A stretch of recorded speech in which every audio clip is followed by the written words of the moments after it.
শান্তিপুর নামের গ্রাম ছিল। ওখানে লোকেরা অনেক শান্তিপ্রিয় আর খুশি মেজাজের ছিল। ওই গ্রামেই একদিন দীনেশ আর রাজেশ নামের দুই বন্ধু বাইরের থেকে আসে আর রাত হয়ে যায়। আরে রাজেশ দা, একটু জোরে জোরে চলো। কি তুমি নতুন বউয়ের মতন আস্তে আস্তে চলছো? রাত হয়ে গেছে আর সামনে নিস্তব্ধ রাস্তাও আছে। আরে দিনেশ, আমি তোমার মতন মাল তো খাই না, আরাম আরামেই চলতে পারবো।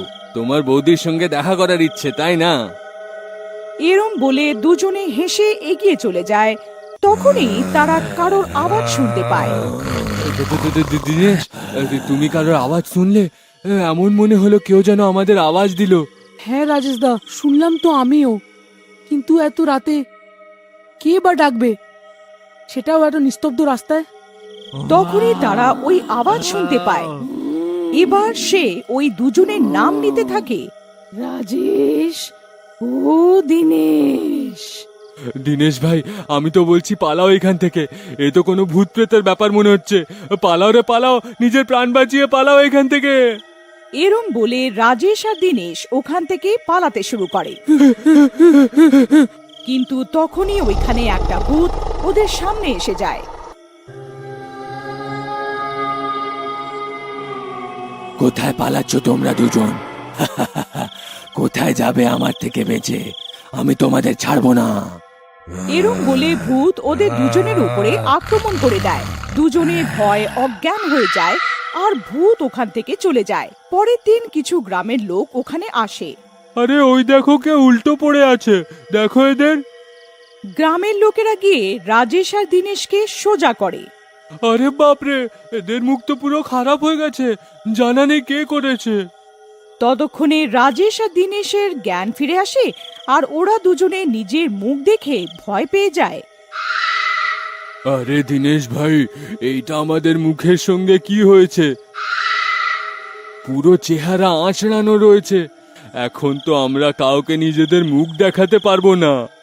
ঠিক বলছো দাদা, শালা আমাদের বউও চিনতে পারবে না আমাদের। আরে চুপ করো, বকর বকর করছো। এই তোমরা কাঁদতেই থাকবে না বলবে কিছু, যে তোমাদের সঙ্গে এটা কে করেছে? তোমরা কোনো আমির খান তো না যে তোমরা তো কাঁদছো।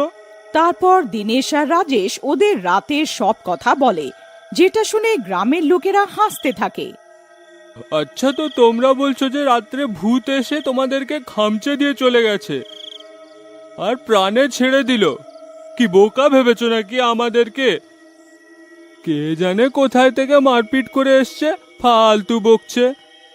না না না ভাই, আমরা সত্যি বলছি, সত্যি এরামই হয়েছিল। ফালতু কথা বলো না, এখন তো তোমাদের মুখ খামচেছে, বেশি বললে হাত পা ভেঙে দেবো। ফালতু খবর ছড়াচ্ছে।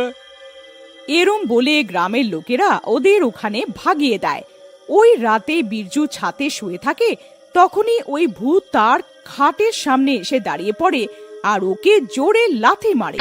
কে রে, কে আমাকে লাথি মারলো? কার মৃত্যু এসেছে? কিন্তু যেই সেই ভূতকে দেখে ওর অবস্থা খারাপ হয়ে যায়। ওর চোখ ছানা বড়া হয়ে যায়। আমার মৃত্যু এসেছে, আমি লাথি মেরেছি, এসে যা লড়াই করি। বিরজু ভূতের পায়ে পড়ে যায় আর ক্ষমা চায়, কিন্তু ভূত ওকেও মুখ আঁচড়ে দিয়ে অজ্ঞান করে চলে যায়।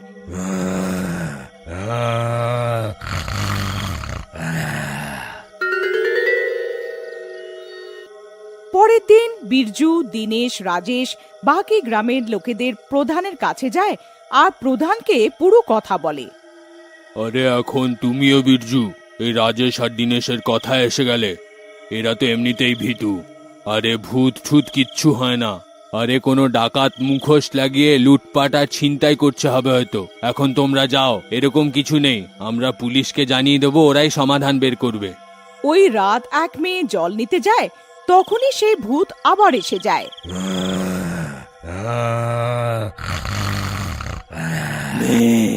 একটু জল আমাকেও খাইয়ে দাও। পালাও রে পালাও, নিজের প্রাণ বাঁচিয়ে পালাও, এই মনোজটা তো আবার এসে গেল। আহ, আহ, আহ।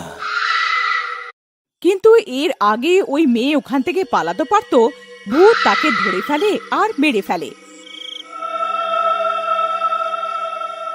পরের দিন সকালে গ্রামের লোকেদের ওই মেয়ের লাশ পাওয়া যায়। আরে গ্রামের লোকেরা, এই শয়তান তো প্রাণ নেওয়া শুরু করেছে। মনে হয় গ্রাম খালি করতে হবে। আরে চুপ করো দিনেশ ভাই, কি বলে যাচ্ছ? আরে এটা আমাদের ঘর, আমাদের গ্রাম এইটা, আমরা কেন খালি করব? যে বাইরের থেকে এসছে তাকে যেতে হবে, বুঝলে? এখন চুপ করে থাকো, কোনো সমাধান খুঁজে বের করা হবে। গ্রামের লোকেরা নিজেদের নিজেদের কাজে যাও। সব গ্রামের লোকেরা ওখান থেকে চলে যায়, কিন্তু দিনেশ আর রাজেশ হাঁটতে হাঁটতে কথা বলতে থাকে। আচ্ছা রাজেশ দা, একটা কথা বলবো। এই প্রধান আমাদের কথা বিশ্বাস করে না কেন? তুমি যাই বলো, আমার এই প্রধানের উপর অনেক রাগ হয়। কথাটা তো তুমি ঠিক বলছো দিনেশ, কিন্তু আমরা কি করতে পারি? সে তো প্রধান, কথাটা তো শুনতেই হবে ওনার। কেননা ওনার উপরে নজর রাখা যাক, আমরা কাউকে বলবো না। তারপর দুজন প্রধানের বাড়ির বাইরে লুকিয়ে বসে যায়, আর রাত হতেই প্রধান নিজের বাড়ির থেকে বেরোয় আর নদীর দিকে যায়। রাজেশ আর দিনেশও তাদের পেছন পেছন চলতে থাকে। তখনই প্রধান একটা জায়গায় দাঁড়ায় আর নিজের কাছের থেকে একটা ডান্ডা বের করে জোরে জোরে চিল্লাতে থাকে। লিম ক্লিং মুখ আচড়ানো, লিম ক্লিম মুখ আচড়ানো। তখনই ওই ভূত প্রকট হয়ে যায়। কি হুকুম আমার আকা? ব্যাস আমার গোলাম, যাও গিয়ে নিজের ভয় এই গ্রামে আরো ছড়িয়ে দাও, আর এই গ্রাম খালি হয়ে যায়, যাতে আমি সবার জমি বিক্রি করে দিয়ে বড় লোক হয়ে যেতে পারি। তারপর ভূত ওখান থেকে চলে যায় আর প্রধানও নিজের বাড়ি চলে যায়। আরে ভাই, তো এই ব্যাপার, এ আমাদের সবার জমি নিতে চায়। এই প্রধানকে তো আমি জ্যান্ত ছাড়বো না। আরে রাজেশ, রেগে কোনো লাভ নেই। এই প্রধানের বাচ্চাটাকে তো আমরা যখন চাই শেষ করতে পারবো। আমাদের আসল লড়াই তো ভূতের সাথে আছে। হ্যাঁ দিনেশ ভাই, কথাটা তো তুমি ঠিক বলছো। এই ভূতের হিসাব করে ফেলি, এই প্রধানের ব্যাপার পরে দেখা যাবে। আমার চেনা জানাতে একটা সাধু বাবা আছে, ওনার সাহায্য নেওয়া হোক। চলো ওনার কাছে যাই। তারপর রাজেশ আর দিনেশ সাধুর কাছে যায়। আরে রাজেশ বাবা, তুমি এত রাত্রে, কি ব্যাপার? তারপর দিনেশ আর রাজেশ সাধুকে সব কথা বলে। দেখো রাজেশ বাবা, সেই ভূতের সব শক্তি লাঠিতে আছে, যেটা প্রধানের কাছে আছে। যদি সেই লাঠিটা আমাদের কাছে এসে যায়, তাহলে আমরা তাকে থামিয়ে নেব। কিন্তু বাবা, ওই বদমাস প্রধান আমাদেরকে ওই লাঠি কেন দেবে? বাবা, আমি কখন বললাম সে দেবে? আমাদের ছিনিয়ে নিতে হবে, আর এই কাজ আমাদের তাড়াতাড়ি করতে হবে। তারপর তিনজন যোজনা করে, আর যোজনার অনুসারে পরের রাতে ওই তিনজন প্রধানের পেছনে চলে। প্রধান নদীর কাছে পৌঁছায়, লাঠি বের করে, আবার ভূতকে ডাকে আর তাকে আবার গ্রামে ভয় ছড়াতে পাঠিয়ে দেয়। কিন্তু সে যেই বাড়ি যাওয়ার জন্য ঘোরে, দিনেশ ওকে জোরে লাঠি মারে। প্রধান নিচে পড়ে যায়, ওর হাত থেকে লাঠি দূরে পড়ে যায়।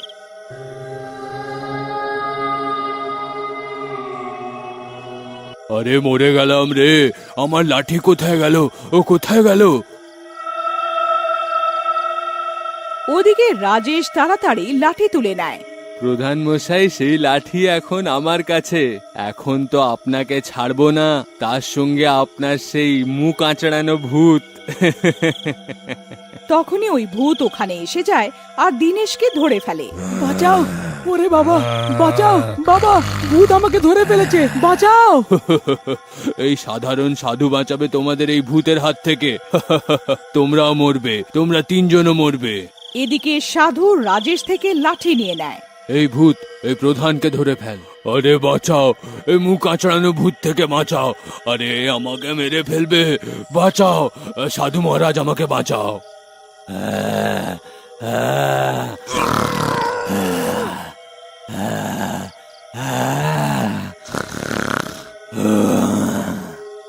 কিন্তু সাধু ভূতকে থামায় না। কিছুক্ষণে ভূত প্রধানকে মেরে ফেলে। ওদিকে সাধু বাবাও নিজের মন্ত্রের শক্তিতে ওই লাঠিকে জ্বালিয়ে দেয়। যেই লাঠি জ্বলে,